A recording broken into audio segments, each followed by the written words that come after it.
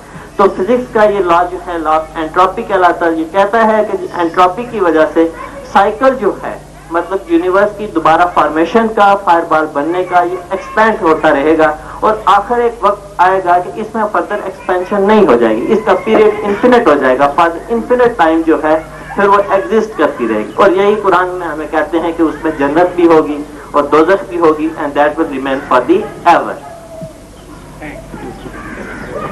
ویسے بھی خاتون محترم بہت سارے لفظ جو ہیں وہ تھیسس نہیں بنتے. ہم جن لفظوں کو استعمال کرتے ہیں اس کا سارا ترین جواب یہ ہے کہ جب ایکسپینشن شروع ہوئی تو اس ایکسپینشن کے ساتھ جتنا جتنا ایریا اس نے متعین کیا وہی اسپیس ہے. دوسرا سوال تھا کہ جو ریلیجن ہے is this for an individual اور is this for the society? Certainly for the both. Professor صاحب، قرآن پاک میں ہے کہ انسانی زندگی اور موت کا فیصلہ متعین کر دیا گیا. اسی طرح اولاد کے متعلق، اسی طرح عزت اور ذلت کے متعلق، اسی طرح انسانی رزق کے متعلق. کیا انسانی رزق کی مقدار، معیار اور عرصہ متعین کر دیا گیا ہے؟ اور اس کے لیے صنف کا تعین اور کوشش کے مدارج کا کہاں تک حکم ہے؟ پروردگار نے ارشاد فرمایا کہ وما من دابۃ فی الارض الا علی اللہ رزقها ویعلم مستودعها ومستقرها. میں ذرا آپ کو اس کی ذرا مختلف سے ایک مثال دے دوں کہ فرض کیجئے ہم کسی اپنے عزیز اور ان پروٹیکٹڈ سیلف کو کہیں دور بھیجنا چاہتے ہیں اور ہمیں یہ بھی پتا ہو کہ یہ اپنی پروٹیکشن کے قابل نہیں ہے، اپنی حفاظت نہیں کر سکتا، اس کے پاس اسباب نہیں ہے، تو ہماری میکسیمم ایفرٹ یہ ہوگی کہ وہ تمام اسباب مہیا کریں کہ جو اس کو کسی وقت فیوچر میں ضرورت پیش آ سکتی ہے. یا جیسے ایک دفعہ امریکنز نے الجزائر میں آرمی بھیجی تو اس کی تعریف میں یہ کہا گیا کہ اس میں کپڑے سینے والی سوئی بھی شامل تھی کہ looking at the needs and necessities of the human being, خداوند کریم نے تمام وہ حالات اور واقعات اور آثار و شواہد پیدا کر دیے اور تمام اسباب متعین کر کے پیدا کر دیے کہ جو انسان کو چاہیے تھے اور جو نسل در نسل اس کو کسی وقت پیش آنے تھے یا اسے چاہیے تھے. یہ کیوں کیا؟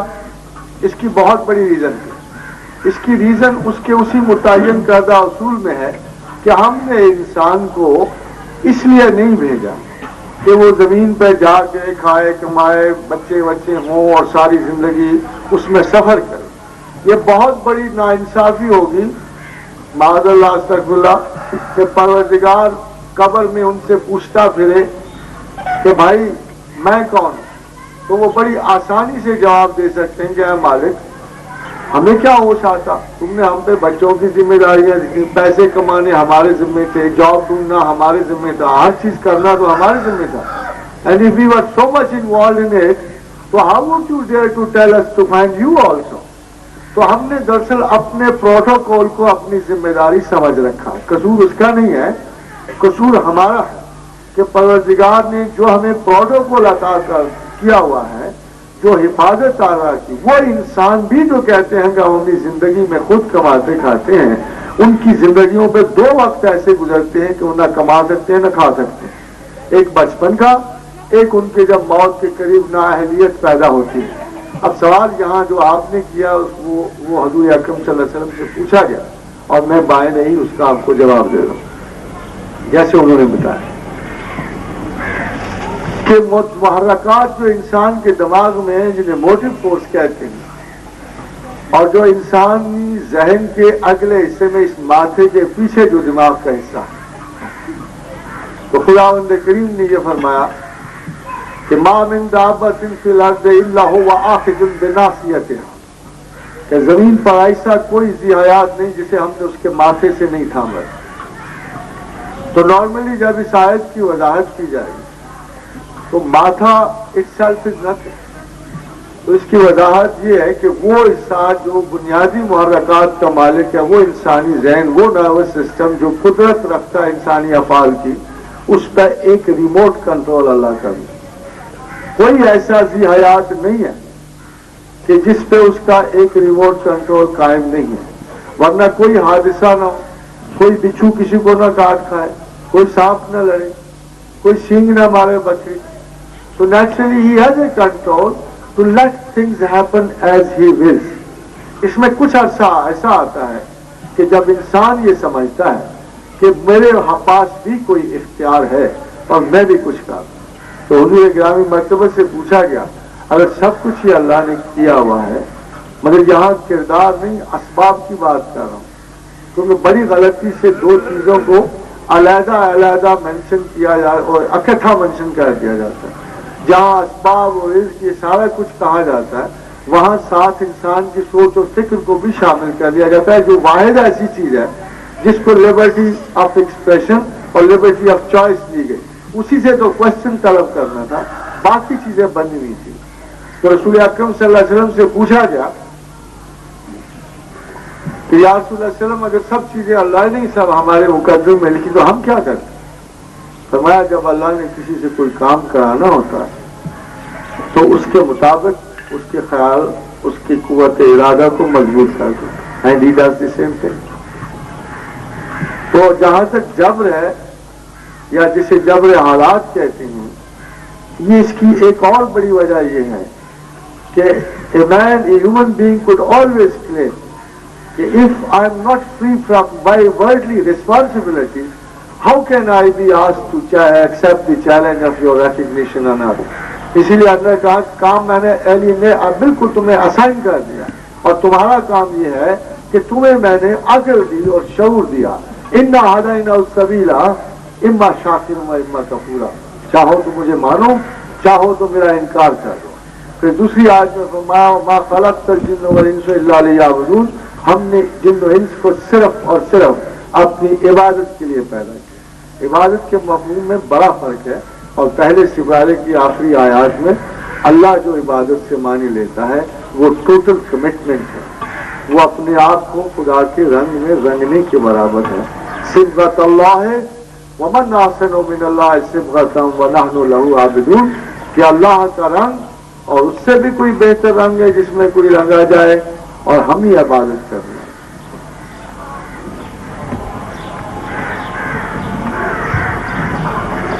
اس بات پہ کسی کی انکوائری؟ پروفیسر صاحب میں جواب دیتا ہوں. میں پروفیسر صاحب اس کے متعلق یہ پوچھنا چاہتی ہوں جی فرمائیے کہ آج کل کے معاشرے میں، ہمارے پاکستانی معاشرے میں کاروبار کرنا یا کوئی بھی ملازمت کرنا، اس کے لیے سفارش، رشوت، ان ساری چیزوں سے بچتے ہوئے رزق حلال کے لیے کوشش کرنا کہاں تک، وہ تو مناسب ہی نہیں. ممکن تو نہیں مگر جہاد اکبر ضرور ہے. آیا تو اپنی سکسیس کے لیے ان مدارس کو بھی عبور کیا جا سکتا ہے، اجازت ملتی ہے؟ ہاں جی ہاں جی، میں آپ سے عرض کروں، ہم میں اور بلیور میں ایک بڑا فرق ہے. جی جی.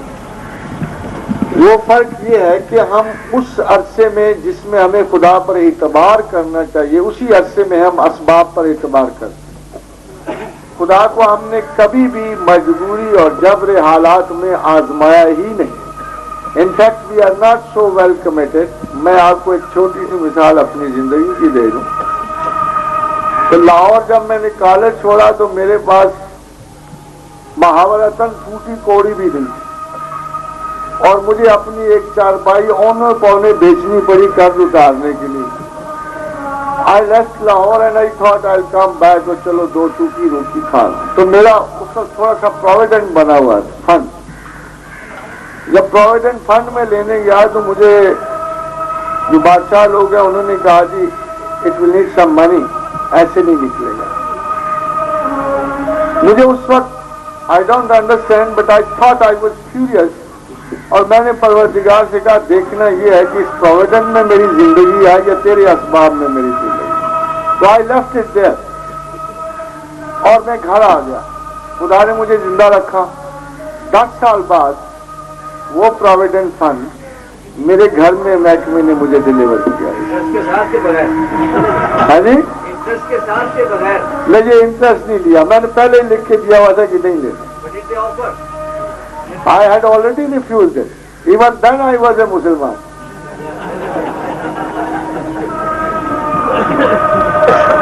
تھوڑا سا ٹلٹ کر جائیں. We tell our God we believe you are not in these things.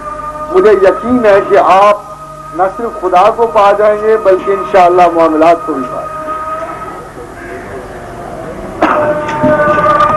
جب ہم میڈیکل سائنس کو دیکھتے ہیں تو انسانی جسم کے ہر ایک سیل میں حرکت پائی جاتی ہے، یعنی وہ زندہ ہے. اس کے برعکس خدا یہ کہتا ہے کہ میں نے آدم میں اپنی روح پھونکی، اور حدیث میں بھی آیا ہے کہ خدا بچے میں چند دنوں کے بعد روح پھونکتا ہے، حالانکہ بچہ تو پہلے دن سے زندہ ہوتا ہے. بتایا جائے کہ خدا نے چند دنوں کے بعد کیا پھونکا، حالانکہ بچہ زندہ تو پہلے دن سے ہی ہے.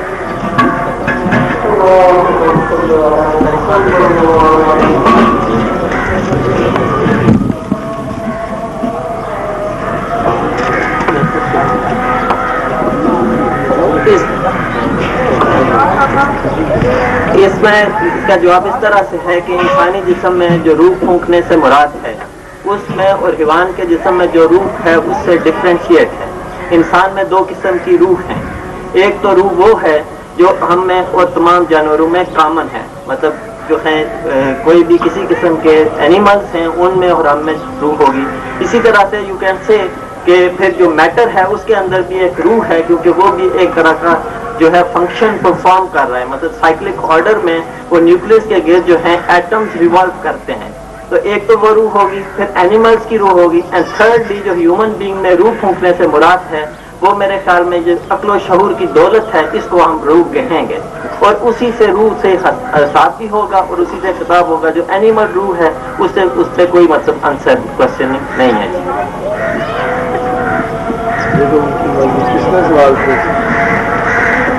سوال کس کا تھا؟ کیا وہ مطمئن ہوئے یا سمجھ آیا انہیں؟